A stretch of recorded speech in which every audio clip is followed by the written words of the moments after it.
Tig Radio, graines de parentalité, Anne-Laure Évrard.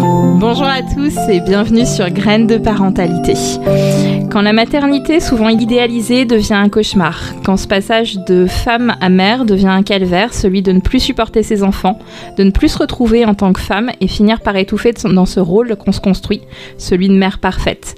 Aujourd'hui, j'accueille Hélène, auxiliaire de périculture. Elle est maman de Preston, 7 ans, et de Ashley, bientôt 4 ans.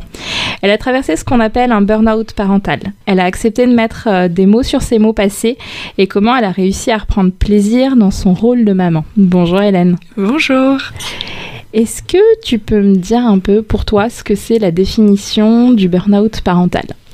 Alors pour moi, le burn-out parental, c'est quand tu prends plus du tout plaisir à être maman.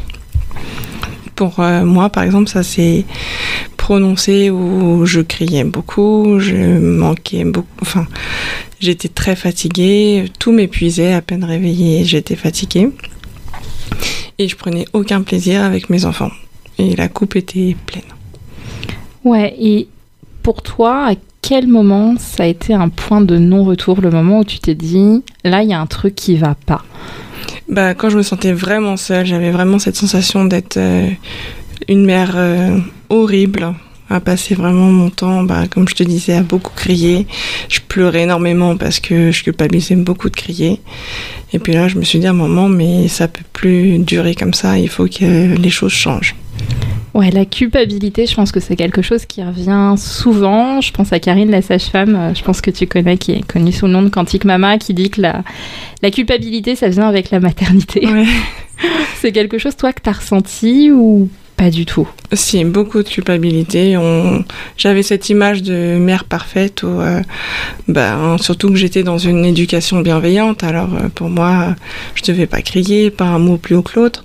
Et du coup, à chaque fois que j'arrivais pas à me tenir à ce rôle de mère parfaite, je culpabilisais énormément.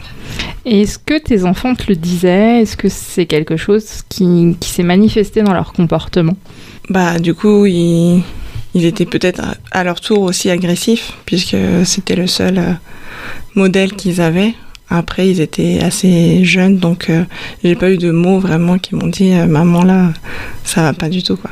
Ouais, est-ce que pour toi, ça a commencé, Preston et Ashley, avec quel âge ?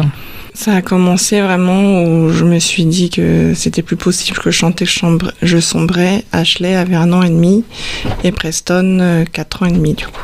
Et pour toi, tu penses que c'était déjà là un peu avec Preston ou ça s'est accentué avec l'arrivée d'Ashley ? Elle pense que c'est l'arrivée d'Ashley qui a vraiment, de passer de 1 enfant à 2 enfants, ça a chamboulé beaucoup de choses. Il y a aussi le fait que Ashley, elle dormait très peu la nuit et du coup, j'avais une accumulation de fatigue aussi. Et puis la reprise du travail, enfin tout un mix comme ça accumulé fait que ça n'allait plus. Ouais, le manque de sommeil, c'est quand même super dur quand on est parent. Et toi, comment t'as fait pour t'en sortir ? Enfin, est-ce que tu t'es fait aider ? Est-ce que t'as mis des choses en place, justement, pour sortir de tout ça ? Alors, déjà, j'ai pris conscience que j'étais pas toute seule à vivre ça. Et j'ai osé aussi en parler autour de moi parce que c'est vrai que souvent, quand on a cette culpabilité de mauvaise maman, on se dit je vais pas en parler, qu'est-ce que les gens vont penser de moi ? Et en fait, j'ai commencé à en discuter autour de moi et puis je me suis rendu compte que la plupart des mamans vivaient les mêmes choses que moi. Donc du coup, ça m'a aidé aussi à déculpabiliser un petit peu. Et puis, j'ai découvert un développement personnel et j'ai travaillé sur moi. J'ai repris conscience que je devais me faire passer en priorité. Donc, j'ai fait beaucoup d'efforts pour me recentrer en tant que priorité dans ma vie. Et à partir de là, petit à petit, les choses ont commencé à aller mieux. Et pour toi, parce que tu es quand même professionnelle de santé, tu es auxiliaire de périculture, donc spécialisée dans les enfants, est-ce que pour toi, tu penses que ça a rajouté une pression qu'on peut avoir ? Et je parle aussi pour moi, parce que tu le sais, je suis auxiliaire, donc ce fait de, on sait, on doit savoir, et ça marche pas avec les nôtres. Oui, et puis il y a aussi, en effet, il y a la grosse différence en tant que professionnelle, en tant que maman, puisque ce que je remarque encore aujourd'hui, c'est que les émotions des enfants que je garde n'impactent pas autant mes émotions que les émotions de mes enfants. Et c'est vrai qu'on a beaucoup de théories et de pratiques sans avoir de de lien en fait avec les enfants dont on s'occupe. Et c'est vrai que de ne pas réussir à prendre le même recul avec ses propres enfants, on se dit mais c'est pas normal, je suis quand même professionnelle, je suis censée savoir. J'étais patiente il y a quelques mois avec une section de 20 enfants et là un enfant, ça me rend folle. Donc oui, c'est vrai que c'était un poids en plus dans la balance. Ouais, c'est un petit peu le principe du cordonnier le plus mal chaussé. Ouais, quoi. Tout à fait. Et il y a aussi le fait que quand on en a 20, on peut se passer le relais. Oui, aussi. Voilà, et là, quand tu te retrouvais toute seule avec 2, ce qui est quand même pas toujours évident. Et est-ce que tu as osé demander de l'aide concrètement à ton entourage ou t'en as juste le fait d'en parler et de te rendre compte que en tant que maman, on galère tout un peu quand même. Oui. C'est le fait d'avoir commencé à en discuter et de me rendre compte que c'est un peu tout le monde pareil. Et puis avoir pris conscience qu'il fallait vraiment que je me remette moi en priorité, où j'ai commencé à me dire mais de toute manière je peux pas tout faire toute seule, parce que je crois qu'il y avait ça aussi qui m'a un peu mis dedans, c'est cette idée que je devais tout faire toute seule, donc je demandais jamais d'aide. Et quand j'ai compris que non, j'étais pas Wonder Woman, je peux pas tout faire toute seule, et là j'ai commencé à demander de l'aide. Et t'as commencé à demander de l'aide à qui? À ton conjoint, à des amis, à de la famille? Au début à mon mari. Et puis j'ai commencé petit parce qu'au début demander de l'aide c'est pas évident. Donc j'en discutais encore hier avec une maman, ça va être j'ai besoin d'aller chez le médecin. C'est le prétexte en fait pour commencer à déléguer la garde des enfants. J'ai un rendez-vous médical, tu t'occupes des enfants, puisque comme je m'occupais intégralement des enfants, au début c'était un peu dur de passer ce cap. Donc j'ai commencé à trouver un peu des excuses au début pour sortir toute seule. Et puis au fur et à mesure, j'ai osé exprimer de plus en plus mon besoin de prendre du temps pour moi, d'être seule.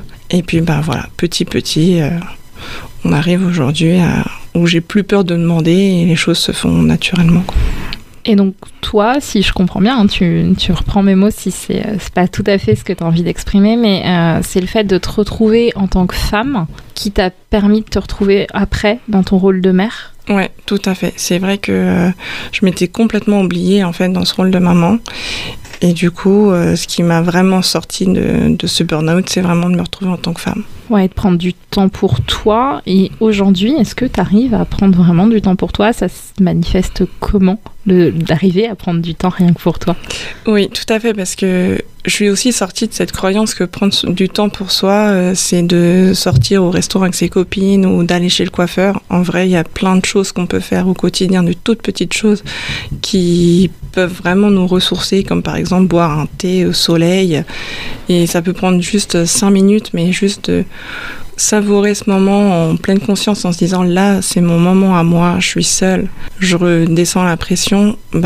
C'est ça aussi qui fait la différence, et c'est pas juste organiser une sortie entre amis qui bien souvent ça se décale parce que nos amis ont souvent elles aussi des enfants et on connaît tous il faudrait qu'on se voit, et finalement on se voit jamais. Donc c'est vraiment des petites choses au quotidien qui fait que j'ai vraiment repris soin de moi comme ça en fait.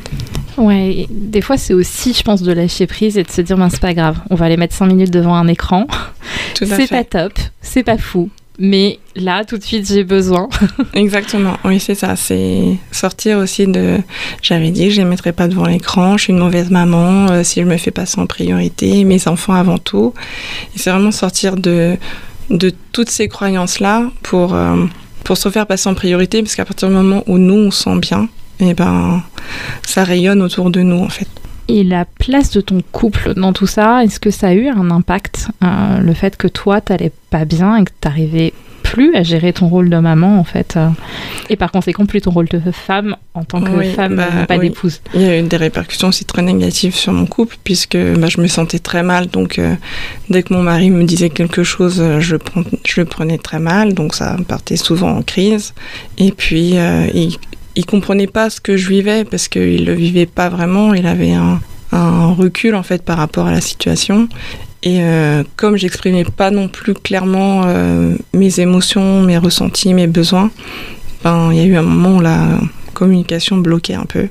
Et comme pour affronter ces peurs de sortir toute seule, j'ai commencé petit en fait par exprimer un peu ce que je ressentais sur l'instant T. Là je suis en colère ou ce genre de choses, et puis petit à petit, les choses se sont débloquées.